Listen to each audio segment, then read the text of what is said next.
Hey guys, TommyBryson here, and today we're going to talk about exactly what happens when you stop paying your credit card altogether. You make no more payments. What happens then? Well, today we're going to break that down. And by the way, my mom always told me, Tommy, every action you take has consequences. So be careful exactly what you choose to do. And by the way, it's true. All the credit cards give you points, rewards, and also, for example, hey, you build credit. The answer is it also comes with cons. For example, you also can build a lot of debt, get charged late payments, and on top of that, also get charged a lot of interest. So all those things are the cons, and in my opinion, the cons usually outweigh the pros. And I will break that down later on in the video. But overall, guys, okay, there is always an unwritten rule when it comes to debt. It's just that basically banks don't really care about it that much, okay? Because hey, if you are out there fishing and you catch a fish and this fish is too small to be eaten, what do? You grab the fish, you throw it back inside the water. You come back next year, maybe that fish is ready to actually be grown, right? But in reality, for banks, when you turn 18, they grab you right away and they give you a credit card without teaching you anything about credit. And also, student loans do this also, okay? So it's not just banks and credit cards, but it's the whole system in a way where basically, even though you're not ready for debt, they still put you in the puddle and like, okay, you'll figure it out. But by the time you figure it out, you pay them a ton of money in interest, in late fees, and potentially, most likely, sometimes ruin your entire credit score by not knowing the consequences of these actions. And that's why today, we're going to talk about the consequences. And by the way, if you guys are new here, I post videos every single day, so you should also subscribe, hit the bell so you're notified, on top of that, also destroying the like button. Now, the first thing is this, guys. When you go ahead and miss your first payment, a lot of things happen here. You get charged interest, okay? Also, you get charged a late fee. And on top of that, potentially, they could go ahead and raise your entire interest rate, okay? So keep that in mind, but they will give you a 45-day notice, usually. Now, the big thing is this. The late fee is going to be for around $35 usually. And last 2016 or so, in the year 2016, they made around $12 billion from late fees and penalty fees. And also from interest, they made around, I don't know, somewhere around $68.5 billion in 2016. And by the way, in 2020 and 2021,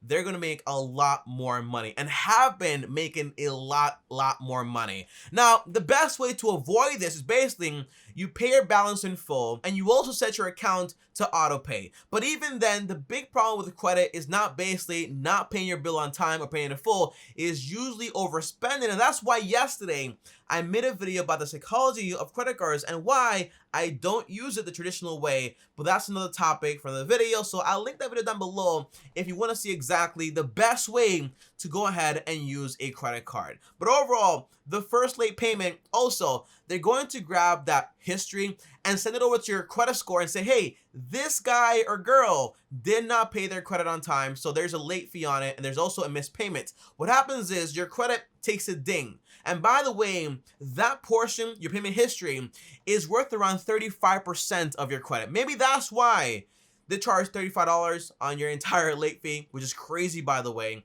But yeah, it is going to affect you. And also, it's going to stay in your credit score for the next 7 years. That one late fee is going to stay in your credit score for the next 7 years and can potentially get you paying more interest when it comes to getting other debts or with that same credit card. So that's only month 1 what actually happens. Basically, a lot. Interest, late fees, credit score, and also potentially raising of your entire interest rates, okay? So that's month 1. Now, month 2 and month 3, something special happens here. Because by this point, usually, if you haven't been paying, they charge you a bunch of money in late fees, also interest, but on top of that, they start to call you. And because basically they say, hey, sir, TommyBryson, we noticed you haven't been paying your credit card. Is there anything going on that we can actually do to help? And on top of that, if you don't pay, by the way, your credit score is going to be damaged. And also, we are going to go ahead and close your account and you will not be able to use it anymore.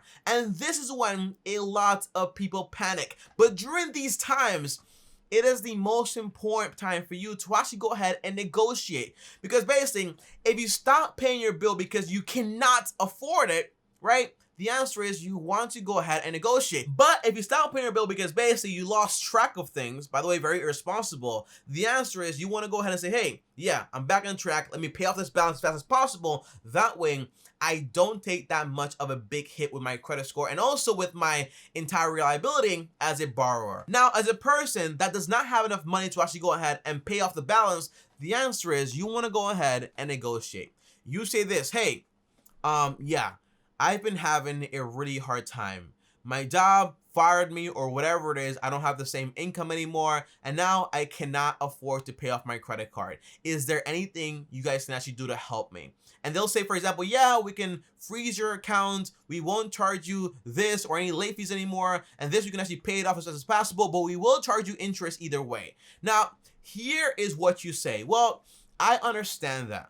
But what I don't want to do is have you guys charge off this account because basically I cannot afford those payments. So there, they say, hey, if I charge off this account as a bank, guess what happens? They sell to collections for pennies on the dollar. So at this point, they don't want to go ahead and lose a lot of money. So by this point, they're willing to negotiate more and more with you. Now, if you are a great negotiator, and you tell them everything they need to hear, in reality, they might lower the amount of money you actually owe them, and on top of that, stop charging you on your entire balance for a while. And this way, you can get out of the hole a lot faster. But let's say, for example, they say, hey, I'm sorry, but there is nothing we can do. Well, what happens next on month 5 and beyond? Well, what happens is going to be scary because basically they are going to charge off your account, meaning this client is not going to pay us back. So we might as well go ahead and grab this debt and sell it over to collections. That is going to be go ahead and report it into your FICO score, which means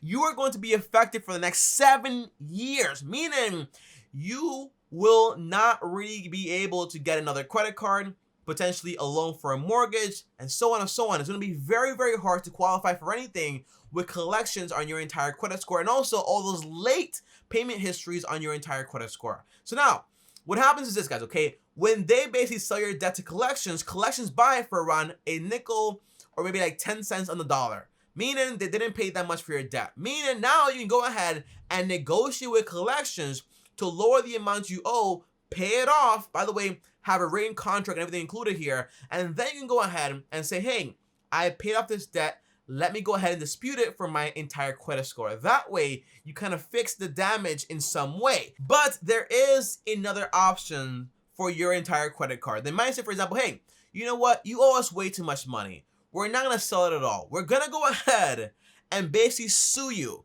And when they sue you, potentially, they can go ahead and garnish your wages up to 25%, meaning whatever you make automatically, they will get that money. And if you are, for example, in low-income family and you made some mistakes, in reality, this could put you to the point where, hey, I cannot afford to feed myself or my kids or whatever's actually going on. So by this point, things get very, very bad. And the best thing to do is basically, hey, try to pay off collections by negotiating with them and then negotiate the amount on actually a contract and never give them their bank information and always pay with a cashier check. That way, they don't have access to your entire bank account. That way, you're good to go. But the answer is that is the best option. But the nuclear option is basically bankruptcy.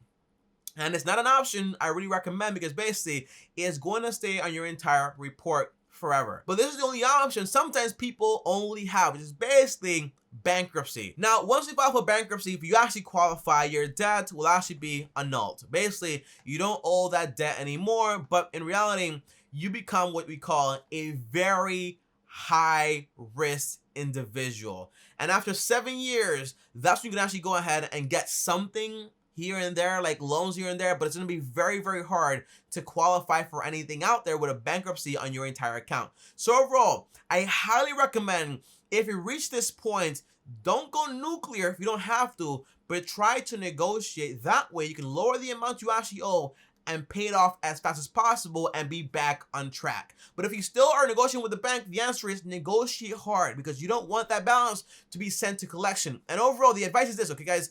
You never, ever, ever want to borrow so much money to the point where you cannot pay back. And that's why the way I use a credit card is basically I put a small bill on all of my credit cards. By the way, I have 5. I have the internet bill on one credit card, my phone bill, my Netflix, my Hulu bill, my Apple Music bill, and that way I build credit over time, but there is no way I can go into debt because I don't use them to buy things here and there. And all I do is basically I use a debit card or I use cash, but that way I can never spend more money than I actually have. That is the idea there. But for example, guys, if you do go nuclear, bankruptcy, the answer is don't worry, you can still come back from it. For example, 50 Cent, Donald Trump, also for example, Dave Ramsey, all people that basically went bankrupt and potentially still came back, okay? So the answer is you still have a chance to come back, but you have to be very intentional with everything because basically, if you mess up again, it's going to be a problem. And by the way, luckily, we live in 2020 or 2021, but the answer is, guess what? It used to be back in the day, you would be sent to prison when you couldn't pay your debts. But at least today, all you get is collections and basically bankruptcy and a tap on your hand, and that's about it. But it's better than going to jail and being there forever, okay? But overall, guys, that's about it. So that's why I want to tell you guys all the consequences to go ahead and avoid it, because usually they only tell you the good but not the bad, and that's why I wanted to clarify everything. But overall, guys, comment down below and let me know, have you ever missed a credit card payment? And by the way, if you have, you can always call in and ask for it to be forgiven once a year or sometimes twice a year. That way, it does not get reported into your credit score. And as always, guys, if you guys like this video right here, guys, well, like this video. On top of that, also subscribe and hit the bell so you're notified. And if you guys want to talk to me or text me one-on-one, join my Patreon, link down below, or send me a DM on Instagram at TommyBryson. And before I go, if you want to watch a full video on how to pay around $13,000 in credit card debt, here's that video right here, and click my face right now. I'll see you guys tomorrow. Thanks for watching, and as always, peace. Consequences.